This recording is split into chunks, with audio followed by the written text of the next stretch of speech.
everyone. I'm so happy to be with you in this time. Let's pray before we begin. Father, I thank you for this evening, for your grace and mercy upon our lives. We are not qualified to pray to you or to stand before you.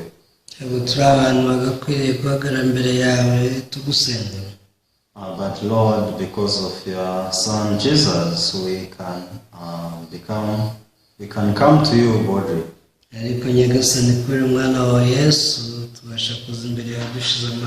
So we hope that you are together with us throughout this time. So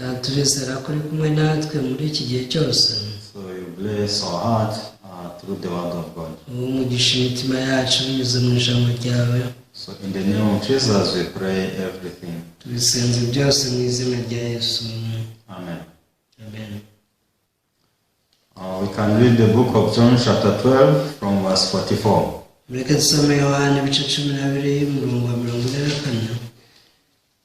John chapter 12 from verse 44.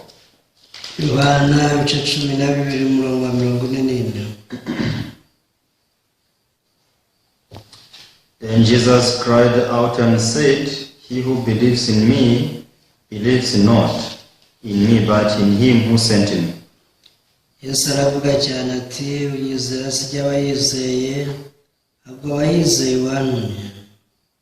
And he who sees me sees him who sent me.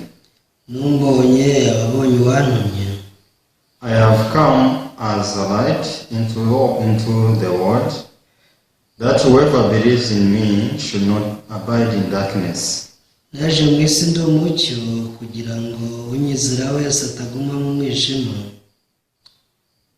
And if anyone hears my words and does not believe, I do not judge him, for I did not come to judge the world, but to save the world. Ariko umuntu niyumva amagambo yanjye ntayitondere, sijye umuciriye w'iteka, ko nazanywe no gucira abari mu isi w'iteka, ahubwo naje kubakiza. He who rejects me and does not receive my words has that which judges him. The word that I have spoken will judge him in the last day. Unyanga ntiyemera amagambo yanjye afite umucira w'iteka, Ijambo navuze niryo rizamucira w'iteka ku munsi w'imperuka. For I have not spoken on my own authority, but the Father who sent me gave me a command, what I should say and what I should speak. Sinabivuze ku bwanjye, ahubwo Data wantumye niwe wantegetse ibyo nkwiriye kuvuga n'ibyo nkwiriye kwigisha. And I know that his command is everlasting life. Therefore, whatever I speak, just as the Father has told me, so I speak. Nanjye nzi yuko itegeko rye ari ryo ubugingo buhoraho, nuko ari byo mvuga mbivuga uko Data yabimbwiye. So in whatever I do, when you have a little confusion, we don't get a true result. Ikintu cyose twakora iyo dufite urujijo ruke, ntabwo dushobora kugera ku musaruro nyawo. So that's why whatever people try to do, they try to avoid the confusion in it so that they can be successful. Iki nicyo gituma abantu bose ibyo bagerageza gukora birinda icyabateza urujijo kugira ngo bagere ku musaruro. So if you have a destination to go and you don't know the way clearly, I'm sure that where you will reach will not be the destination you wanted. Iyo ufite ahantu ushaka kwerekeza ariko ukaba ufite urujijo rw'inzira wacamo, ntabwo ubasha kugerayo neza. So that is the reason why when you realize that I don't know where I want to go, that is the first thing for you to know where you want to go. Iyo mpamvu iyo ugeze aho uvuga uti ntabwo nzanerekeza, ikintu cya mbere ubanza gukora ni ukubaza ukabanza kumenya neza uburyo. Because even if you, in your heart, you have your destination, but you don't know where it is. by'ukuri nubwo mu mutima wawe uzaho werekeza ariko utazi icyerekezo cyawo. So, and you know clearly that you don't know, you will try to ask because you have your neighbors. Igihe uzi neza yuko inzira igera utayizi, ufite abo muri kumwe abakwegereye, uzagerageza kubabaza. So, it is not the matter not knowing your destination.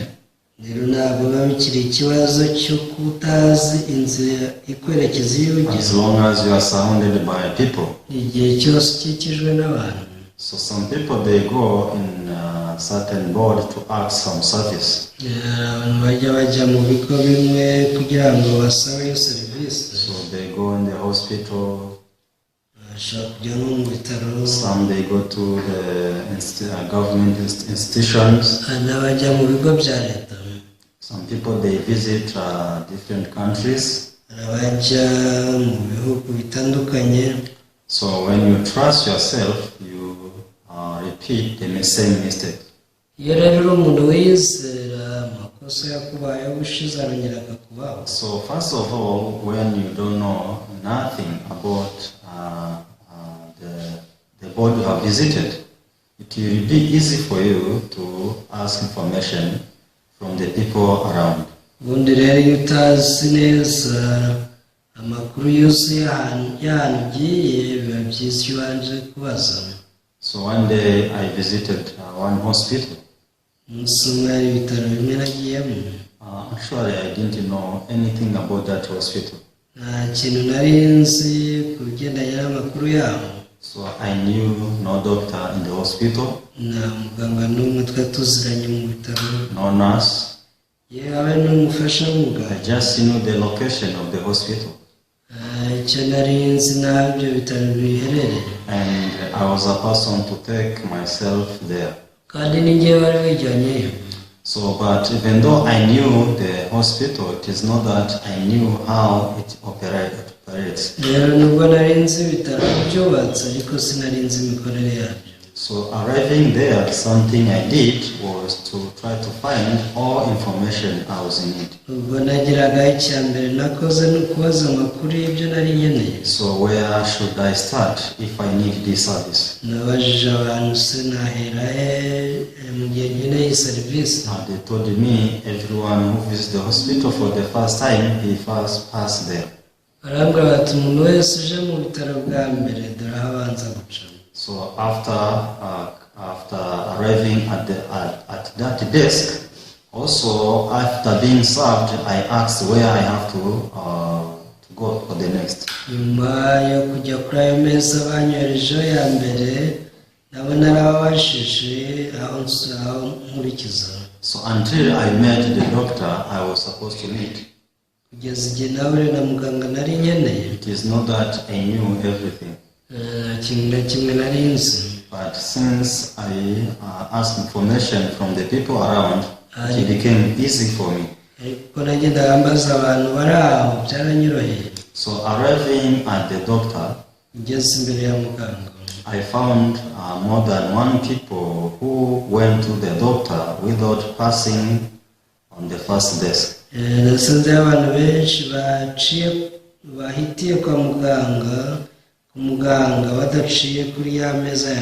Because on the appointment it was written the name of the doctor. So they just went at the door of the doctor. But they didn't know, they didn't think about what it was supposed to start. So since I went before the doctor being prepared, so it became easy for me to receive, to be served. So it took me only 1 hour to get the treatment. But it took 3 hours for those people who went to the doctor directly. Because they had to go back and to start from zero. byabasabye gusubira inyuma bajya guhera hasi. So if they would have asked before, iyo bababajije mbere, so they were supposed to be served before. mu by'ukuri baba baranciyeho. Even though I came late than them, ariko nubwo ari njye wakerewe, I was able to be served by the doctor before them. muganga yanyakiriye imbere yabo. Why? kuki? Because they thought that this is how I have to do things. batekereje ko uburyo bakoresheje ari bwo. So this is how many people they trust themselves. kandi uku niko abantu benshi bizera. And when people they trust themselves, they think that they are doing well. abantu bizera bumva rwose nta kibazo bafite. So we need to doubt in our life. burya tuba dukeneye kwishidikanyaho. So we need to know that we are not always right. tugomba kumenya ko buri gihe tuba tutari mu kuri. Because when we think that we are always right, iyo dutekereje ko turi mu kuri, so it is very dangerous in our life. ibyo biba ari ibintu biteje akaga mu buzima. So someone who have the mind to think that I'm not always, it is not that always I'm right. umuntu ufite imyumvire ati ntabwo buri gihe mba ndi mu kuri. So these people they can be easily corrected. abantu nk'aba biroroha kugira ngo bakosorwe. So these people they have no fixed mind. bene aba baba bafite imyumvire ibasha kugondeka. Since they are flexible, kubera ko babasha kugonda imyumvire it's yabo, very easy for them also to receive the mind from others, the ideas from others. biroroha cyane kuba bakwakira ibitekerezo by'abantu. But those who think that they are always right, ariko babibwira ko buri gihe bari abanyakuri, so they are only self-centered, buri gihe bari ba nyamwigendaho, only follow their thoughts. bakurikira ibitekerezo byabo gusa. But the standard is that not everyone is always right. nyamara ukuri ni uko nta muntu uhora ari mu kuri. That is true. ibyo niko kuri. So if there is no one who is always right, yes, yet I think that I'm always right, I'm wrong. niba nta muntu n'umwe uhora ari mu kuri, njye nkaba ntekereza ko buri gihe mba ndi mu kuri, bivuze ko nibeshye. So when we come to the issue of sin, niyo tuvuze iby'ikibazo cy'icyaha, actually the Bible talks about this issue many times. ubona ahantu henshi muri bibiliya ivuga ku kibazo cy'icyaha. Even the Bible was written for this issue, ubundi rero na bibiliya yanditswe kubera ikibazo so cy'icyaha, that we can know how we can get rid of the problem of sin. kubera ko yashakaga ko tumenya uko twabohoka icyaha. But how do people think? hasi abantu batekereza ngo iki? So people they think, I know how I can be free from sin. abantu batekereza ati ngenda bizi uko icyaha nakibohoka, Even the way I'm doing it, it is true, it's right. kandi uburyo mbikoramo nibwo bwo. So it's okay to say like that. nta n'ikibazo kuvuga gutyo. But have you ever compared what you think and what the Bible says? hari ikibazo cyane, se waba warigeze ugereranya ibyo birivuga n'ibyo ngibyo utekereza? Because if you have never thought about the Bible and you just follow your ideas, your thoughts, uramutse utarigeze ubaza bibiliya ugakurikira ibitekerezo byawe, so it means you are heading in the wrong way. bivuze ko uri mu nzira ipfuye. So if you keep going in that direction, kandi ukomeje muri icyo cyerekezo, it means where you are going into destruction. bivuze ko uri kujya mu irimbukiro. But do you think God created you to destroy? ntatekereza ko Imana yakuremye ngo ikurimbure. No way. If you really understand the heart of God, ntabwo ari ibyo. uramutse wumvishe umutima w'Imana God by'ukuri, created you to give you peace and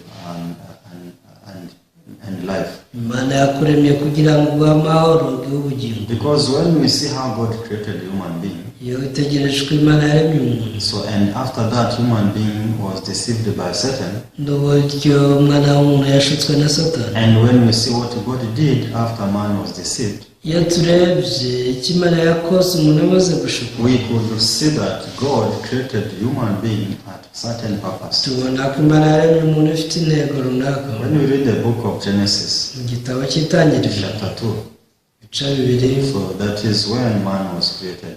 tubona umuntu aremwa. When we read the book of Genesis chapter 3, ariko wagera mu gice cya gatatu, starting from verse 1, uhereye ku murongo wa mbere, that's when human being was deceived by Satan. tubona noneho umuntu ashukwa na Satani. So when man was deceived by Satan, umuntu amaze gushukwa na Satani, So he became the slave to Satan. yahise ahinduka imbata ya satani. So he moved into the domain of Satan. yaje kwimuka ajya mu cyanya cye. So when man was deceived by Satan, ubwo umuntu yashukwaga na satani, he removed all things of God into the heart of human being. yafashe iby'Imana byose abizimanganya mu mutima w'umuntu. So from that moment, Satan planted the heart in human being to think that I'm right, I'm okay, everything is going well. kuva icyo gihe satani yabibye imyumvire mu mutima w'umuntu yo kwibwira ngo ndi umunyakuri, buri gihe ibyo ntekereza ni ukuri. So until today, that is how many people they think. n'uyu munsi abantu benshi ko niko bibwira. So after man was deceived by Satan, nyamara ubwo umuntu yashukwaga na satani, that is when the work of man began. kuva icyo gihe nibwo yatangiye kwikorera. Why do man has to work by himself? ese kuki yagombye kwikorera? So the reason why man was working by himself, gituma umwana w'umuntu yikorera. so it's because the heart to trust in himself, to think that I'm able, I can do it, was made in him.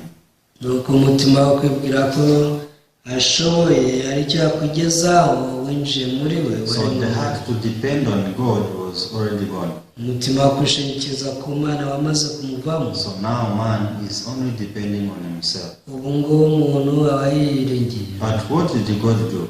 ese Imana yakoze iki? So when God saw that, he didn't just sit still. ubwo Imana yabonaga ibi ntabwo yicaye gusa. He didn't say, you go and die.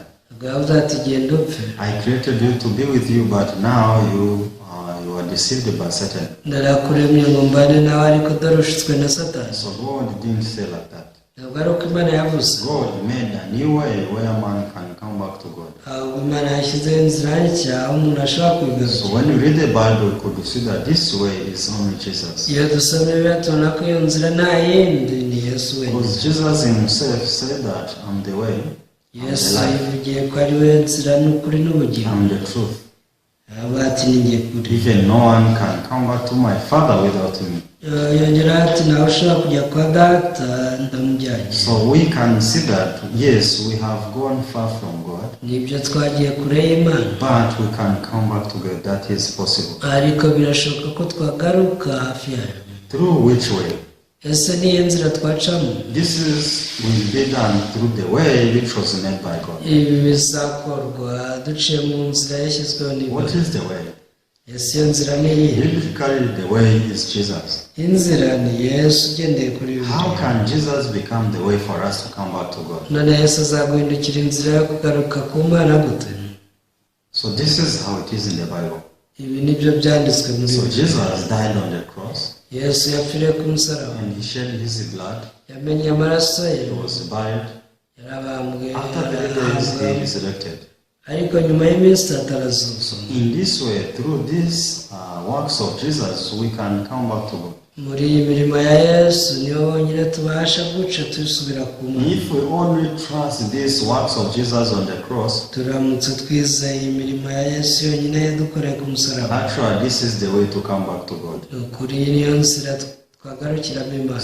Where is the work of man through this? none se umurimo w'umuntu muri ibyo urihe? So when we check this, we cannot see the work of man. iyo ugenzuye ibyo ubona ko nta murimo w'umuntu urimo, Because only Jesus did it and achieved it. Yesu niwe wabikoze wenyine kandi abidushyitsaho. It is the death of Jesus. urupfu rwa Yesu, It is the burial of Jesus. guhambwa kwe, It is the resurrection of Jesus. no kuzuka kwa Yesu. It is the blood of Jesus. ni amaraso ya Yesu. It is not my blood. si amaraso yanjye, It is my body. It is not my body which was torn si on the n'umubiri cross. wanjye watanyagujwe ku musaraba. No. Everything is about Jesus. ibintu byose ni Yesu wabikoze. So what Jesus is telling me is only depend on him, trust in him that what he did it for me. none icyo Yesu arambwira ni ukumwizera gusa kugira ngo amenye ngo ibyo yakoze ni njye yabikoreye. So but people, they don't want to focus on this only.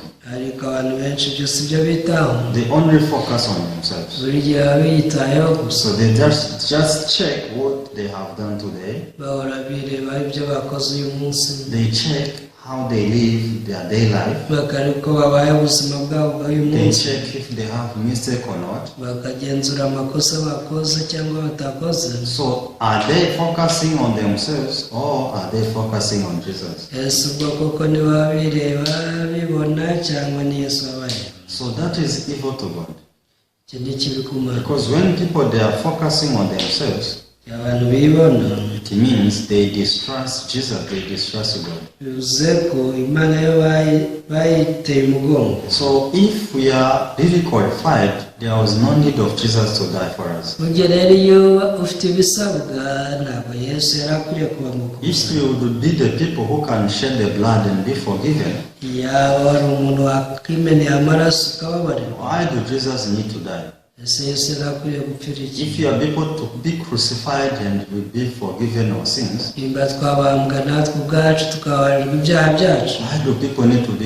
Why Jesus need to be crucified? ese kuki Yesu yari akwiriye kubambwa? But Jesus, he did it instead of us. Gusa Yesu ibyo yabikoze mu cyimbo cyacu. So Jesus is telling us, when I was crucified on the cross, it's because you are unable to do it by yourself, Yes, and I did it for you. Yesu arakubwira ati ubwo nabambwaga ku musaraba ko ibyari byakunaniye ndabigukorera. So Bible says the wage of sin is death. Bibiliya ivuga ko ibihembo by'icyaha ari urupfu. So it means we had no death to pay so that we can be forgiven of sin. Bivuze ko twe nta rupfu twari dufite twakwishyura ngo tubabarirwe ibyaha. But Jesus was able to die and resurrect. Ariko Yesu yabashije gupfa arazuka. So it means he paid the wage of sin. Bivuze ngo yishyuye ibihembo by'ibyaha Whose byacu. sin was that? Ese ibyo byaha byari ibyande That yishyuye? was my sin. Ibyaha byanjye. So if my sin were paid, None nimba ibyaha byanjye yarabyishyuye, why do I have to live as people who still have the debt of sin? ese kugira nshobora kuba nk'umuntu ugifite ideni ryabyo? So that is not understandable. Ibyo ni ibintu biba bitumvikana. So sometime in the world, this happened. Mbere mu isi ibintu nk'ibi bibaho. So when people they do sin, Iyo abantu bacumuye they have to be judged.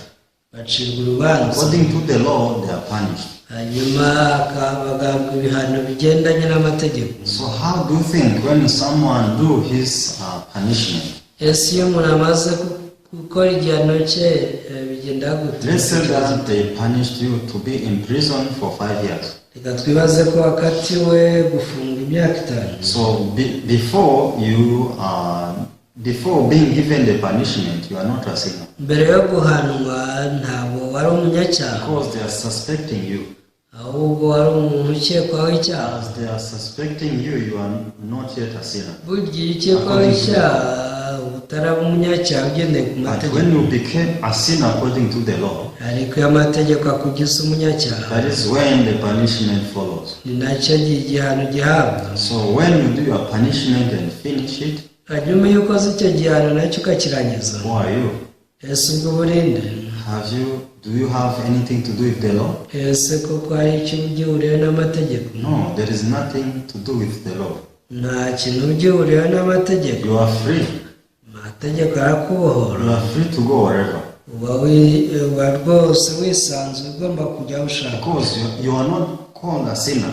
Ntabwo ukitwa umunyacyaha. After you overcome your punishment, you are no longer a sinner according to the law. Igihe ukoze igihano cyawe kikarangira ugendeye ku mategeko n'uba ukiri umunyacyaha. So this is how it is in the world. Mu isi niko bigenda. So to God, we were sinner, Ku Mana natwe twari abanyabyaha, and we were punished through Jesus Christ. kandi twahaniwe muri Yesu Kristo. So the wage of sin was death, Ibihembo by'icyaha byari urupfu, and the death was given. kandi urupfu Yesu yararutanze. So it means we overcame our sin. Bivuze ngo twanesheje icyaha. Because our punishment was given, Kubera ko igihano cyacu cyatanzwe, and Jesus did our punishment. Yesu niwe wakoze by'icyo gihano. Jesus accomplished everything. Yashoje byose. So now Jesus is telling us, Ubu Yesu ari kukubwira ngo you are free. ubu ngubu uri imbohora, You have no sin. nta cyaha ufite. What can Jesus answer you if you ask him, why am I not a sinner? Yesu baje Yesu uti ni gute nari umunyabyaha, yagusubiza iki? So Jesus will tell you, Yesu azakubwira ati yes, you did sin, ibyo koko wakoze ibyaha and you are are judged to die. kandi wari wakatiwe urwo gupfa. So a person who had no ability to die and resurrect. nyamara nta bushobozi wari ufite bwo gupfa ngo uzuke. So I came and I died for you. niyo mpamvu naje ngapfa mu cyimbo cyawe. So I got the victory for you. nakuboneye intsinzi. So I died and I was resurrected. njye narapfuye ndanazuka. So that's the reason why you are no longer a sinner, because your punishment you overcame your punishment. rero wowe ntukiri umunyabyaha ukundi kubera ko urubanza rw'icyaha cyawe rwamaze gukatwa kandi rwarishyuwe. I'm sure that this is what Jesus will tell you. nizera ko Yesu byari byagusubiza. Why do people still have the scars of sin in their hearts? ariko niki gituma abantu bakomeza kubana n'inkovu z'ibyaha mu mitima yabo? Why do people are always condemning themselves in their hearts? buri gihe abiciraho iteka mu mitima yabo. The reason is one. impamvu ni imwe. They don't trust Jesus. ntabwo bizera Yesu. They distrust Jesus. basuzugura Yesu. They don't accept the testimony of Jesus. ntibajya bemera ibyo Yesu yahamije. They focus on themselves instead of focusing on Jesus. usanga bibona bakirebaho aho kureba kuri Yesu. But for sure, if you see Jesus through the Bible, ariko iyo urebye Yesu muri Bibiliya, you can discover that for sure Jesus did everything for me. nicyo gihe umenya ko Yesu yagukoreye byose. So when you read this book of John chapter 12, you can see the testimony of Jesus. usomye Yohana ibice 10 ubona Yesu ibyo yahamije. So Jesus himself is saying, I came in the world as the light, Yesu ubwo aravuga ati njye naje mu isi nk'umucyo, so that everyone can overcome darkness. kugira ngo abantu bose baneshe umwijima. So we have read from verse 44. twasomye duhera ku mirongo 44. So verse 46 says, I have come as a light into the world, that whoever believes in me should not abide in darkness. 46 nivuga ngo naje mu isi ndi umucyo kugira ngo unyizera wese ataguma mu So mwijima. we need to think as we read the Bible. igihe dusoma Bibiliya tuba dukeneye gutekereza. Jesus came in the world as the light. ubwo Yesu yazaga mu isi yaje ari He umucyo. was the light of the world. yaje ari umucyo w'isi, So that anyone who believes in him may not keep abiding in darkness. kandi icyo yashakaga ni uko umwizera wese ataguma mu mwijima. So it means before Jesus came, all of us were dwelling in darkness. bivuze ko mbere yuko Yesu aza twese twari mu mwijima. I was abiding into darkness, even you saying. nari mu mwijima, nawe wari mu mwijima. Even we had no power to overcome this darkness. nta n'imbaraga twari dufite zanesha umwijima. So when the Bible talks about the darkness, iyo bivuze iby'umwijima rero, it is not that this is the physical darkness. ntabwo bivuga uyu mwijima tubona But it hanze, is talking about our hearts. ahubwo bivuga imitima yacu. This word represents my heart. rwose iyo si bivugwa bivuga umutima wawe. Before Jesus comes into my heart, mbere yuko Yesu yinjira mu mutima I wawe, was wandering into darkness. najyaga nirukanka mu mwijima. This was the darkness of sin. uyu wari umwijima w'icyaha. So I was unable to overcome and defeat this darkness. sinashoboraga kunesha iki cyaha. But Jesus and God were able to discover the secret. ariko Yesu yabashije kubona ibanga. Why do this man keep fighting against darkness? yavuze ati se kuki umuntu ahora arwana n'umwijima? How can this man defeat darkness? ubundi si umwijima yawunesha Well, gute? it's very easy. ubundi kunesha So umwijima only biroroshye. when the light meets the darkness goes away. igihe umucyo uje gusa nicyo gihe umwijima uhunga. So this is how God sent Jesus, who was the light, into my heart. iki nicyo cyatumye Imana yohereza Yesu nk'umucyo mu mutima wawe. It means if Jesus made the darkness, there is no longer darkness in my heart. bivuze ngo nimba Yesu ahuye n'umwijima mu mutima wanjye, ntabwo umutima wanjye uguma mu I'm mwijima. no longer abiding into darkness. sinyira umuntu ukigumye mu mwijima. This is how it is according to the Bible. ugendeye kuri buri kintu cyo bivuze. Even this is what Jesus is telling us. ikintu cyose ari kutubwira. But many people, they are still following their feelings. ariko abantu benshi bakomeza gukurikira amarangamutima yabo. But that is not true. gusa ibyo si When you read the Bible, usomye Bibiliya, you will not discover any feelings in the Bible. ntabwo muri yo uzahabona amarangamutima. God does not have the emotional things. Imana ntabwo igitwarwa n'amarangamutima. So likewise, we don't need to believe in God emotionally. Natwe ntabwo dukwiriye kwizeza Imana amarangamutima. So let's check and see what the Bible says, what the Word of God says. Ahubwo dukeneye kugenzura tukareba icyo birivuga. So today, after Jesus crucified on the cross and redeemed us, uyu munsi tubona ko Yesu amaze kubambwa ku musaraba akaducungura. according to this Word of God, tugendeye kuri ijambo ry'Imana, we are no sinners in the eyes of God. ntabwo rwose tukiri abanyabyaha ukundi mu maso We y'Imana. no longer have the problem of sin in the eyes of God. nta kibazo cy'icyaha tugifite mu maso y'Imana. This is how it is according to the Bible. Ugendeye kuri biri uko niko bimeze. Many people, they are still following what they think, what they feel. gusa abantu benshi bakomeza gukurikira ibyo batekereza n'ibyo biyumvamo. But actually, when we read the book of 2 Corinthians chapter 4 verse 18, ubundi rero usomye Abakorinto ba kabiri n'umurongo wa 18, while we do not look at the things which are seen, but at the things which are not seen. For the things which are seen are temporary, but the things which are not seen are eternal. Urwandiko rwa kabiri rw'Abakorinto ibice n'umurongo wa 18 haravuga ngo natwe ntitureba ku biboneka ahubwo tureba ku bitaboneka. Ibiboneka ari iby'igihe gito naho ibitaboneka bikaba iby'iteka ryose. So we can see two kinds of things here. Hano hari ibintu by'uburyo bubiri. There are things which are seen, hari ibiboneka, but we can also things which are not seen. ariko hari n'ibitaboneka. What are you following? Ese wowe ibyo ukurikira ni ibihe? Are we following the things which are seen or the things which are not seen? Ese ukurikira ibiboneka cyangwa ukurikira ibitaboneka? Which are not seen? Ibitaboneka se ni ibihe? Something you cannot see is that you are righteous, you are holy, buri kintu utabasha kubona n'uburyo umukiranutsi uri uwera, you have no sin.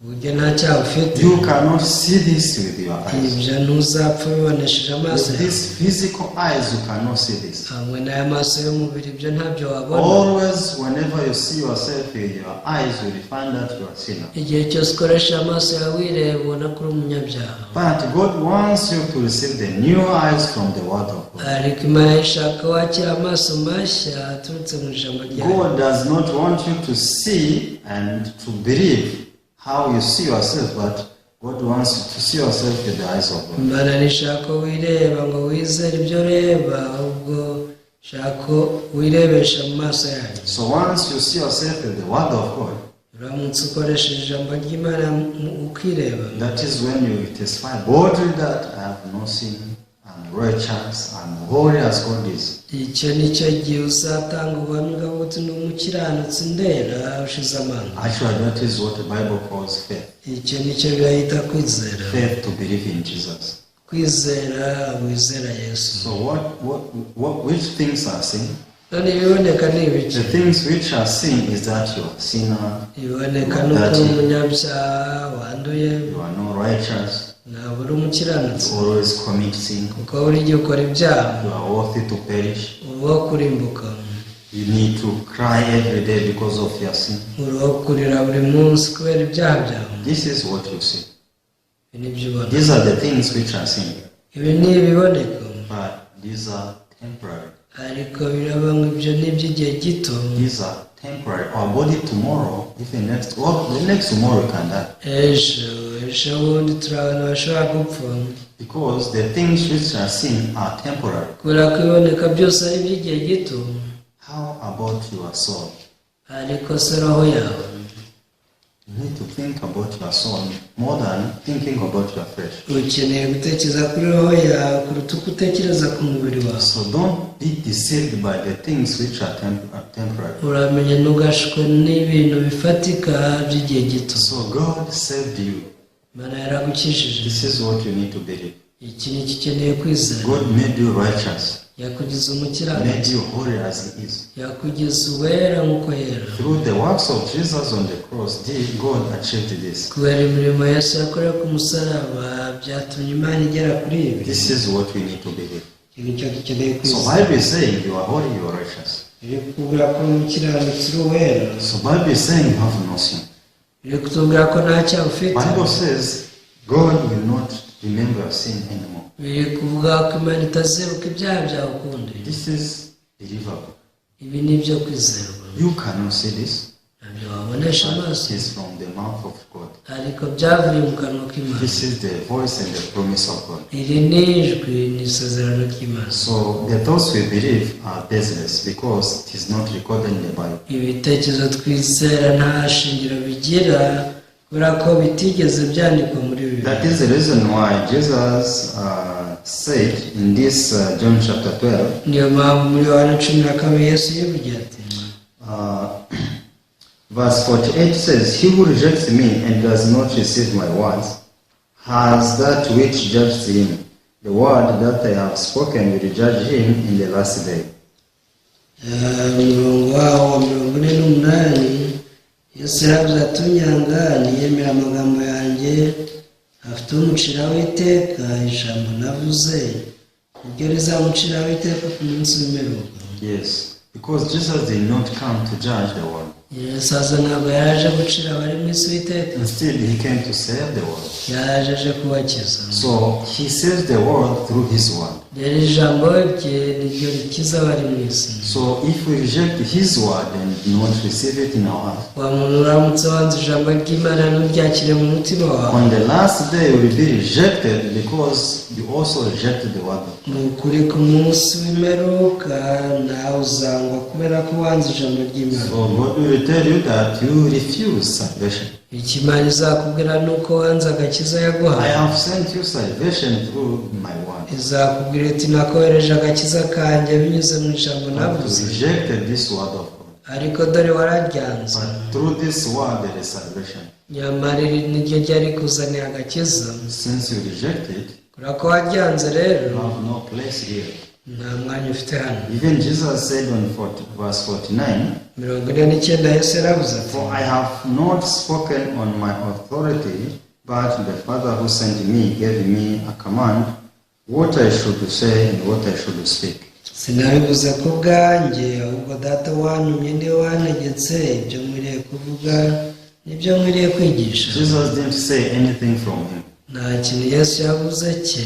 Every single word Jesus spoke in this world was from God. Ijambo ryose Yesu yavugiye mu isi ni Imana yarimuhaye. Why do Jesus is saying like this? Kuki Yesu ari kutubwira gutya? It's because God cannot lie. God cannot change his word. Ni uko Imana idashobora kubeshya cyangwa ihindura ijambo ryayo. If God says that you are righteous, Imana ivuze ko uri umukiranutsi, yes you are. ujya uri umukiranutsi. This cannot change because of the situation. Ibi ntabwo bizahinduka kubera ibihe uri gucamo. So let's stick our hands with the promise of God. Mureke imitima yacu yungwe n'isezerano Don't ry'Imana. be deceived. Mugashukwe, Don't follow the temporary things. tugakurikira ibiboneka by'igihe gito, Please allow your heart to follow the eternal things. ahubwo wemerera umutima wawe umatane n'iby'iteka. The things which are not seen but spoken by the word of bya God. bindi bitagaragara ariko byavuzwe n'Imana. So thank you so much. Murakoze cyane. Let me pray. Dusenge. Father, thank you for this evening. Data, tugushimiye umugoroba. We could see that there are temporary things, but there are also eternal things. Twabonye ko hari ibintu by'igihe gito hakaba n'iby'iteka. So things which are seen, they are temporary. Ibiboneka byose ni iby'igihe gito, What we can see with our eyes. ibyo tubonesha amaso yacu. But things we cannot see, but spoken by the word of God, they are eternal. Ariko ibintu tutabonesha amaso byavuzwe nawe byo ni iby'iteka. So allow us to obey and accept your word as it is. Twemereye kubaha ijambo ryawe no kuryakira uko riri. Our salvation is there through the word. Kubera ko agakiza kacu kari muri iryo jambo. In the name of Jesus, we pray everything. Tubisabye byose mu izina rya Yesu. Amen. Amen. So thank you so much. See you next time. Murakoze cyane nawe utaha.